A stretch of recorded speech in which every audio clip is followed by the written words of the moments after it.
प्रश्न संख्या 11, लघु सिंचाई योजनाओं का कृषि कमान क्षेत्र कितने हेक्टेयर तक होता है? 3000 हेक्टेयर, 1500 हेक्टेयर, 2000 हेक्टेयर या 2500 हेक्टेयर? तो कह रहा है कि लघु सिंचाई योजनाओं का जो कि कमान होता है 2000 हेक्टेयर भूमि तक। अगला प्रश्न, प्रश्न नंबर जो कि भूमिगत जल के सिंचाई हेतु उपयोग को संभव बनाने हेतु सर्वाधिक उपयोग निम्न में से किसका किया जाता है? लघु सिंचाई परियोजनाओं का, मध्यम सिंचाई परियोजनाओं का या बृहद सिंचाई परियोजनाओं का, या इनमें से कोई नहीं। कह रहे कि भूमिगत जल का उपयोग, भूमिगत जल के सिंचाई हेतु उपयोग में संभव बनाने हेतु सर्वाधिक उपयोग किसका किया जाता है? तो इसमें लघु सिंचाई परियोजनाओं का किया जाता है भूमिगत जल योजनाओं से। प्रश्न संख्या आगे नेक्स्ट, सिंचाई विशेषज्ञों के अनुसार भारत की कितनी भूमि पर अधिकतम सिंचाई सुविधाओं का विस्तार किया जा सकता है? 100 मिली हेक्टेयर या 114 मिली हेक्टेयर, 130 मिली हेक्टेयर या 136 मिली हेक्टेयर? तो इसका 114 मिली हेक्टेयर भूमि पर सिंचाई के सुविधाओं का विस्तार किया जा सकता है। अगला प्रश्न है कि भारत में शुष्क भूमि की खेती उन प्रदेशों तक सीमित है जहां वार्षिक वर्षा 25 सेंटीमीटर से कम होती है, 50 सेंटीमीटर से कम हो या 75 सेंटीमीटर से कम हो या 100 सेंटीमीटर से कम हो। शुष्क भूमि की खेती, शुष्क भूमि की खेती 75 सेंटीमीटर से जहां वर्षा कम होती हो, वार्षिक वर्षा हो, वहां शुष्क भूमि की खेती उन प्रदेशों तक ही सीमित होती है। अगला प्रश्न है, कृषि सूखा को परिभाषित किया जाता है, कृषि सूखा को परिभाषित किया जाता है समय अवधि एवं स्थान के दृष्टिकोण से वर्षा का विषम वितरण, निम्न मृदा आर्द्रता, या अगला है विकल्प कि 30% या उससे अधिक अपर्याप्त वर्षा का फसली क्षेत्र में होना, या अगला अंतिम विकल्प है कि जल संग्रह भंडारण में जलापूर्ति में अत्यधिक कमी होना जिससे सामान्य वर्षा से पूरा किया जा सके। प्रश्न कह रहा है कि कृषि सूखा को परिभाषित किया जाता है, तो कृषि सूखा को प्रभावित किया जाता है निम्न मृदा आर्द्रता से।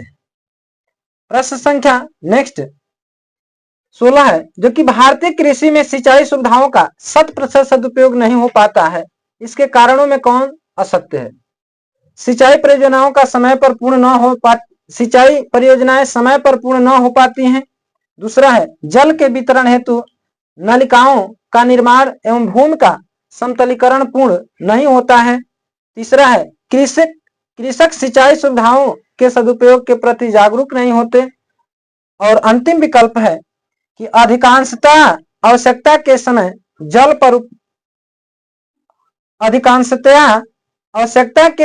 जल उपलब्ध नहीं होता।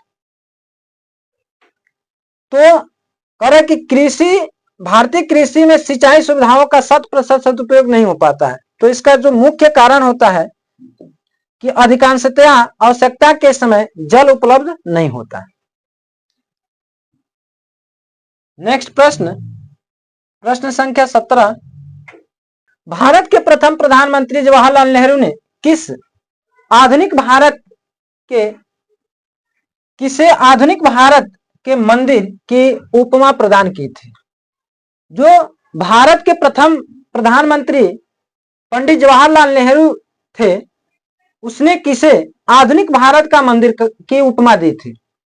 लौह इस्पात उत्पाद इकाइयों को, या विशालकाय नदी घाटी परियोजनाओं को, प्राचीन काल में मंदिरों के आधुनिक रूपों को, या देश के महापुरुषों के समाधियों की?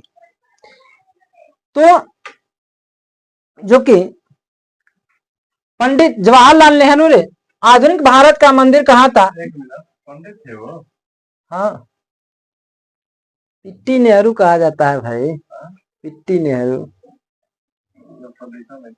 चलेगा, कोई दिक्कत नहीं।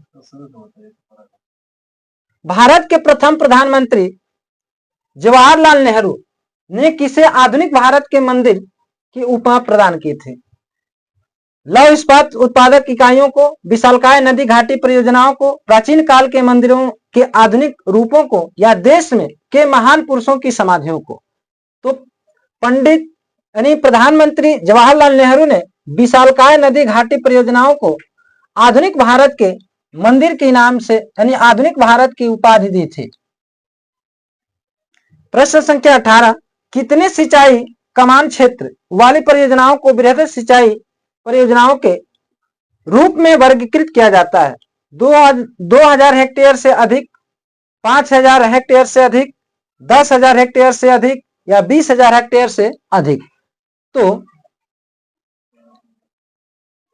जो कि 10,000 हेक्टेयर से अधिक कमान वाले सिंचाई क्षेत्र को बृहद सिंचाई क्षेत्र के अंतर्गत रखा जाता है। प्रश्न संख्या 19,